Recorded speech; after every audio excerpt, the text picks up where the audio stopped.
Madame, Monsieur, bonsoir. À la une de cette édition, Donald Trump côté sociétal. On parle beaucoup des conséquences internationales et économiques de l'élection du président républicain. Aujourd'hui, nous nous intéresserons au volet société de ce début de nouveau mandat. Europe, ensuite avec la Slovaquie et la Hongrie face à Bruxelles, une fois de plus dans le dossier russe. Et enfin une page politique et institutions en France avec le Conseil constitutionnel qui va être renouvelé au tiers. Le progressisme est passé à la tronçonneuse sur son terrain d'élection. Aux États-Unis, Donald Trump a vite lancé ses attaques contre le wokisme. Mais quelle en sera la portée? Renaud de Bourleuf. Donald Trump ne perd pas de temps. À peine investi en début de semaine, le nouveau président des États-Unis a entamé son combat contre l'idéologie progressiste, communément appelée wokisme outre-Atlantique. Lundi, lors de son premier discours d'entrée en fonction, il a commencé par rappeler une réalité biologique.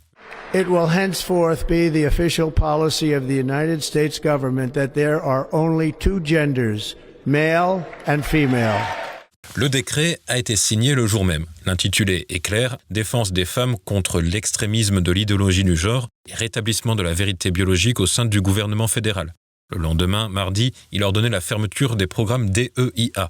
L'acronyme signifie diversité, équité, inclusion et accessibilité. We're going to stop the destructive and divisive diversity, equity and inclusion mandates. Il s'agit d'un programme de discrimination positive dans l'administration fédérale instauré par la présidence Biden. Des bureaux étaient instaurés pour veiller au respect de ces programmes. La Maison-Blanche a donc envoyé une directive aux agences fédérales pour mettre en congé ou réaffecter les fonctionnaires des bureaux des EIA. Parallèlement, Donald Trump a signé un décret réformant le processus d'embauche au niveau fédéral et restaurant le mérite dans la fonction publique. Les fonctionnaires d'État ne doivent plus être recrutés sur la base de la race, du sexe ou de la religion, mais sur celle des compétences. Un chef d'État érigé en fer de lance de la lutte contre le progressisme, est-ce un modèle exportable en France? L'eurodéputé ECR Marion Maréchal décrit Donald Trump comme un modèle d'inspiration. Le fait qu'il veuille mettre fin au droit du sol, lutter contre l'immigration clandestine, lutter contre la propagande woke à l'école, voilà, sur tous ces sujets, évidemment, il y a des choses qui m'inspirent et j'espère qu'on pourra en Europe avoir les succès qu'il a lui aujourd'hui. À plus forte raison qu'il s'agit du président du pays où le wokisme est né. C'est dans les universités américaines qu'ont été développées les dites études de genre, les études intersectionnelles au croisement du féminisme et de l'antiracisme, ou les études LGBT qui ont donné lieu à des concepts tels que homophobie ou transphobie. Et les universités françaises ont pris le relais. Est-ce pour autant la fin du wokisme? Certes, en Amérique, pendant les 4 années à venir, l'État fédéral ne fera plus la promotion de cette idéologie. Reste qu'aux États-Unis, le système universitaire est décentralisé et les établissements d'enseignement supérieur sont très autonomes. D'autre part, le pays de l'oncle Sam a d'autres leviers pour affermir son soft power sur l'ensemble de la planète. Hollywood en est l'exemple typique. Donald Trump l'a d'ailleurs très bien compris. C'est en ce sens qu'il a nommé les acteurs Mel Gibson, Jon Voight et Sylvester Stallone ambassadeurs spéciaux dans la capitale du cinéma. Une nomination informelle, l'idée étant de les encourager à mettre fin à l'hégémonie culturelle de la gauche démocrate dans le monde du divertissement. Une tâche qui n'est pas gagnée d'avance, quoique certains géants comme Disney, promoteurs du progressisme, commencent à reculer à cause de certains échecs commerciaux. Contrairement à beaucoup de rêves, le retour de Donald Trump n'annonce pas la fin du wokisme dans le monde. Au contraire, les militants progressistes pourraient même être encore plus motivés pour passer à l'offensive. L'exemple de la constitutionnalisation de l'avortement est révélateur. Rappelons qu'en juin 2022, la Cour suprême des États-Unis avait annulé la jurisprudence Roe contre Wade qui donnait une valeur constitutionnelle à l'avortement. En France, le député Renaissance Aurore Berger avait alors déposé avec son groupe une proposition de loi pour inscrire l'avortement dans la Constitution. L'intergroupe LFI, PS, Europe Écologie Les Verts et PCF avait déposé une proposition similaire. En novembre 2024, après la nouvelle victoire de Donald Trump, les socialistes français ont parlé, je cite, d'un sursaut qui passe par l'affirmation d'un projet pour la France et pour l'Europe. Reste à savoir de quel type de projet il s'agit. La Slovaquie et la Hongrie font front commun face à Bruxelles et Kiev. La décision de l'Ukraine d'interrompre le transit du gaz russe vers l'Europe centrale met Budapest et Bratislava dans une situation délicate. Le décryptage de Nicolas de Lamberterie. À la différence de leur homologue italienne Giorgia Meloni, qui n'a d'ailleurs pas réussi à avoir l'entretien qu'elle espérait avec Donald Trump, Viktor Orban et Robert Fico n'étaient pas à Washington en début de semaine, en dépit du fait qu'ils se soient fortement réjouis du retour de Trump à la Maison-Blanche. En effet, les premiers ministres slovaques et hongrois avaient affaire, étant donné que leurs pays respectifs sont particulièrement impactés par la décision de l'Ukraine de ne plus permettre le transit du gaz russe par son territoire à destination de la Slovaquie et de la Hongrie, mais aussi de la Tchéquie. Après le sabotage de Nord Stream en 2022, l'interruption du transit du gaz russe par l'Ukraine constitue la fermeture de la deuxième des 3 routes du gaz russe vers l'Europe. Désormais, il ne reste plus que le gazoduc Turkish Stream qui relie la Russie et la Turquie par la mer Noire pour acheminer du gaz russe vers les pays d'Europe centrale. Un changement de route coûteux pour la Hongrie et la Slovaquie, dont les économies sont déjà en berne après le choc du Covid et le dévissage de l'économie allemande dont elles sont très dépendantes. Et une fois n'est pas coutume, ce n'est pas le Hongrois Orban qui rue dans les brancards le plus fort, mais le Slovaque Fico, qui a multiplié les initiatives et les déplacements pour sécuriser l'accès de la Slovaquie au gaz russe via la Turquie. Tout d'abord à Moscou fin décembre, ce qui a provoqué l'hystérie de la plupart des eurocrates, puis en Turquie ce week-end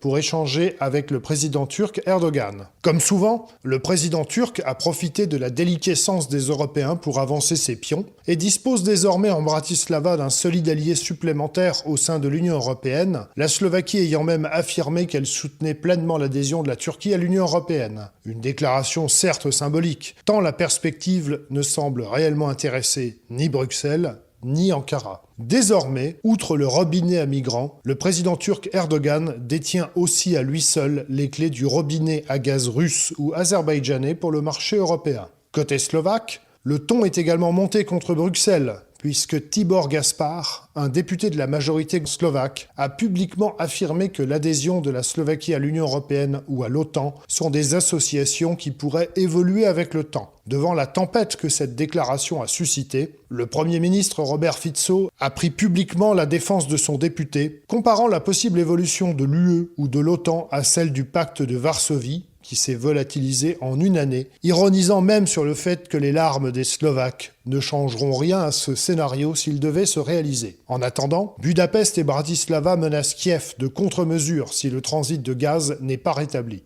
Outre le gel des négociations d'adhésion à l'Union européenne, Bratislava brandit la menace de ne plus fournir à l'Ukraine de soutien dans la fourniture d'électricité, une représaille que même Budapest, beaucoup plus prudente, ne s'est jusqu'à présent pas permise de brandir. Viktor Orban en a profité pour rappeler qu'avec le retour de Donald Trump à la Maison-Blanche, désormais les opinions représentées par Bratislava et Budapest n'étaient plus isolées ou minoritaires, mais étaient devenues majoritaires. Plus que jamais, Hongrie et Slovaquie, peut-être même davantage qu'autrefois Hongrie et Pologne, semblent déterminés à faire bloc commun pour défendre au mieux leurs intérêts au sein de l'UE. Les deux pays peuvent, outre les événements internationaux en dehors du continent européen, espérer que la probable arrivée prochaine de Herbert Kickl à la chancellerie d'Autriche et le possible retour d'Andrej Babiš au pouvoir en Tchéquie contribueront à renforcer leur position dans le cadre d'un nouveau bloc centre-européen. Mais la route reste pavée de dangers pour Orban et Fico, deux vieux routiers de la politique. En effet, en Slovaquie, la coalition actuellement au pouvoir a été fragilisée par plusieurs défections de parlementaires hostiles au tournant russophile de la politique de Robert Fico, et il n'est pas impossible que des élections anticipées aient lieu en 2025. Quant à la Hongrie, l'inflation et les difficultés économiques, aggravées par la suspension des fonds européens auxquels a droit Budapest, contribuent à fragiliser la popularité de Viktor Orban, qui a promis aux Hongrois un redressement de leur situation économique en 2025,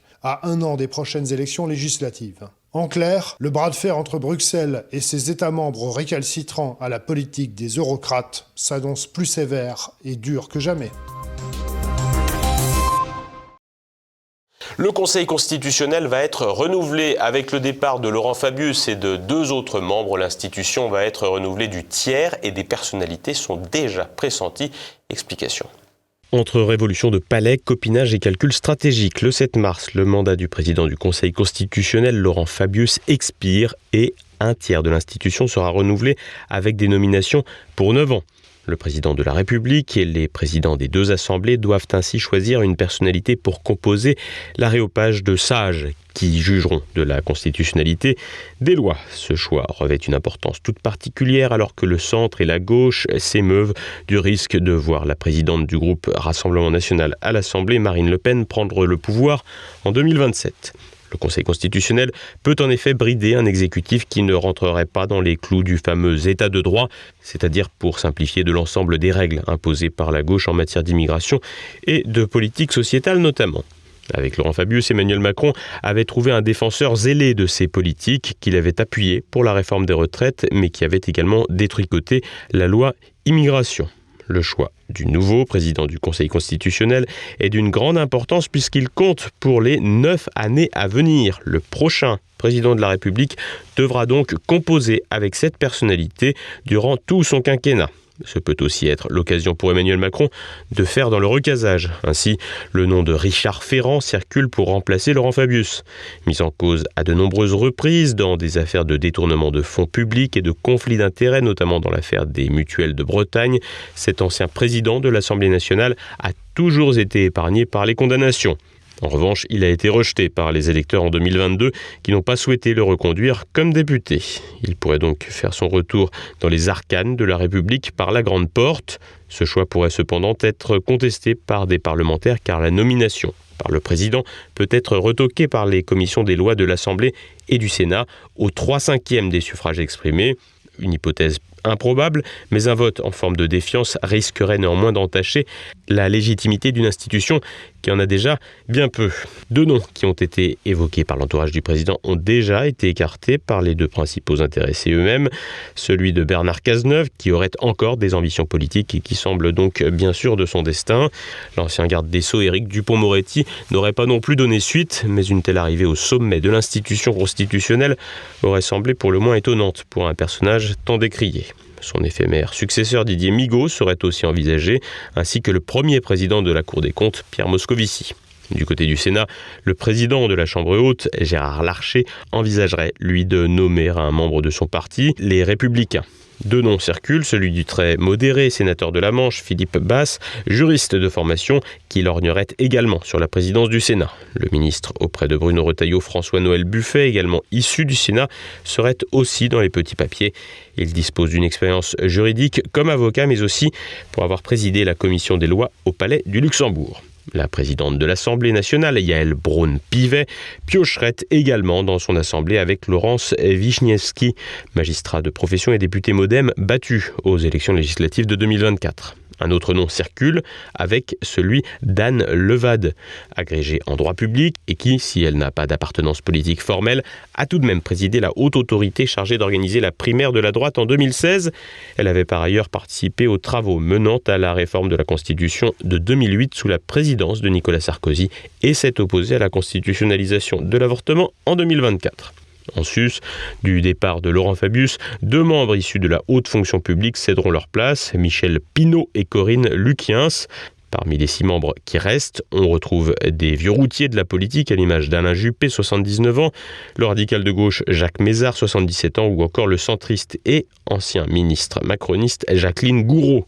En cas de décès ou de démission d'un membre, l'autorité de nomination désigne un nouveau conseiller pour la durée du mandat restante à courir. Le président de la République a déjà reçu les présidents des 2 chambres pour échanger sur ces nominations au cours de la semaine, mardi et mercredi.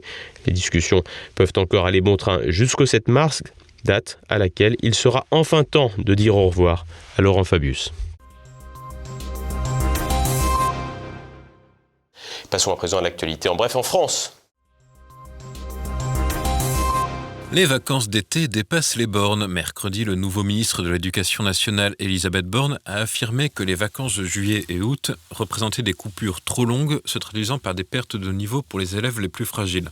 Elle pense que ceux-ci devraient rentrer dès le 20 août pour faire du rattrapage. La question du passage de 8 à 6 semaines pour les vacances d'été n'est pas nouvelle. Vincent Peillon, ministre de l'Éducation de François Hollande, avait déjà mis le sujet sur la table. Mais les enseignants rétorquent qu'Elisabeth Borne se trompe de priorité et qu'il faudrait plutôt reconquérir le mois de juin. En effet, le dernier mois de l'année scolaire est presque abandonné par les collégiens et les lycéens, alors que leurs enseignants sont concentrés sur l'organisation du baccalauréat et du brevet. À défaut de réussir à raccourcir les vacances d'été, Elisabeth Borne pourrait bien parvenir à écourter son passage rue de Grenelle. Mais avant de partir en vacances, les élèves auront pu apprendre qu'une fille peut devenir un homme. Jeudi, Elisabeth Borne a donné des précisions sur le programme d'éducation à la vie affective, relationnelle et sexuelle. C'est à partir du lycée qu'on évoque cette notion d'identité de genre. Ça fait partie du code pénal, donc je pense que c'est important aussi d'expliquer aux lycéens. Il n'y aurait que quelques modifications par rapport à la version initiale du mois de novembre, où il était question de consentement évoqué pour des enfants de maternelle. Le texte sera présenté de façon détaillée mercredi 29 janvier au Conseil supérieur de l'éducation, puis aux syndicats et associations de parents d'élèves. Teddy Riner fait un hippon sur Macron. Alors que des sportifs dont le judoka Teddy Riner et le nageur Léon Marchand se sont émus de la baisse des crédits alloués au sport dans le budget 2025, le président Emmanuel Macron a déclaré au journal L'Équipe que les 425 signataires d'une tribune dénonçant ces coupes ont raison. Le chef de l'État n'a cependant plus vraiment la maîtrise de la question avec un Premier ministre assez autonome et sans majorité. Les sportifs pas contents s'inquiètent d'une baisse probable de 33% du budget des sports. Après l'enterrement de son service national universel et le détricotage programmé de sa réforme des retraites, Emmanuel Macron pourrait également être contraint de s'asseoir sur son héritage des Jeux Olympiques dont il a beaucoup parlé et qui ressemble de plus en plus à un échec, si on tient également compte des logements construits pour les Olympiades de 2024 qui s'avèrent aujourd'hui insalubres. Jack London à l'honneur. La revue littéraire Livre Arbitre consacre son numéro 48 à cet écrivain et aventurier américain, auteur notamment de L'Appel de la forêt et de Cro-Blanc. Le numéro propose également un dossier Heroic Fantasy et une rétrospective sur la vie d'Anatole France. L'équipe de la revue donne rendez-vous aux amateurs de littérature et aux curieux vendredi 24 janvier à 20h dans le 15e arrondissement de Paris pour une présentation de la revue au Café Regalia. L'actualité internationale en bref. Une nouvelle attaque au couteau en Allemagne. Mardi, Enamullah O, un Afghan de 28 ans, a attaqué un groupe d'enfants au couteau dans un parc à Aschaffenburg en Allemagne. Le groupe, accompagné de 2 éducatrices, était en promenade lorsqu'il a été pris pour cible. 2 personnes sont décédées, un homme de 41 ans et un enfant de 2 ans. Un autre enfant et une jeune femme ont été gravement blessés et hospitalisés. Enamullah O était sous surveillance des autorités après avoir fait l'objet de plusieurs signalements pour des actes de violence et avait été hospitalisé à plusieurs reprises pour des soins psychiatriques. Selon l'autorité centrale des étrangers, il vivait dans un centre de demandeurs d'asile et était sous obligation de quitter le territoire après avoir déposé une demande d'asile en 2023. Ce n'est pas le premier attentat impliquant des ressortissants étrangers. En Allemagne, le 19 décembre 2016, lors de l'attaque du camion bélier à Berlin, l'auteur était Anis Amri, un Tunisien de 24 ans. Et lors de l'attentat du marché de Noël de Magdebourg du 22 décembre 2024, l'auteur de l'attaque était un réfugié saoudien répondant au nom de Taleb Jawad al-Abdul Mohsen. Les Houthis sur la liste noire des États-Unis. Mercredi, le président américain Donald Trump a publié un décret classant comme terroristes les Houthis, organisation contrôlant une partie du Yémen. Une décision qui s'inscrit dans l'orientation pro-israélienne de l'administration Trump. Le même jour, Marco Rubio, secrétaire d'État équivalent américain du ministre des Affaires étrangères, s'est entretenu au téléphone avec le Premier ministre israélien Benjamin Netanyahu. Il a affirmé, je cite, que le maintien du soutien inébranlable des États-Unis à Israël est une priorité absolue pour le président Trump. Les Houthis font partie de l'axe de la résistance rassemblant les États et organisations hostiles à Israël. Nouvel incendie en Californie. Mercredi, un nouveau départ de feu s'est déclenché au nord-ouest de Los Angeles, près du lac Castaic, brûlant plus de 3000 hectares de végétation. Selon les autorités locales, plus de 30 000 personnes ont été évacuées, tandis que 4600 pompiers, assistés par des avions et hélicoptères, luttent contre les flammes attisées par les vents chauds et secs de Santa Ana. La végétation asséchée par 8 mois de sécheresse rend la région particulièrement vulnérable. 4 prisons, abritant environ 4700 détenus, sont également menacées. Le gouverneur de Californie, Gavin Newsom, a assuré que le gouvernement fédéral fournira toute l'aide nécessaire. Une alerte au vent fort a été émise jusqu'à vendredi matin. De la glace qui tombe d'un avion, un couple américain réclame justice. Le 1er janvier 2024, un bloc de glace est tombé d'un avion de la compagnie américaine JetBlue. Il a traversé le toit de la maison d'un couple vivant à New York alors qu'il dormait. L'incident aurait causé des dégâts considérables, poussant les malchanceux à poursuivre la compagnie pour négligence et violation de domicile. Ils ont ainsi demandé pas moins d'1 million de dollars de compensation pour les dommages matériels, les frais médicaux et la, je cite, détresse émotionnelle. Le couple affirme même envisager de déménager, disant craindre que l'incident incidents ne se reproduisent à cause des avions qui survolent régulièrement leur maison. L'administration fédérale de l'aviation a confirmé que l'avion impliqué avait des problèmes d'eau depuis juillet 2023 et avait déjà été signalé pour une chute de glace sur une autre maison en août. JetBlue a procédé à l'inspection de l'appareil 10 jours après l'incident et l'a retiré de sa flotte en février 2024.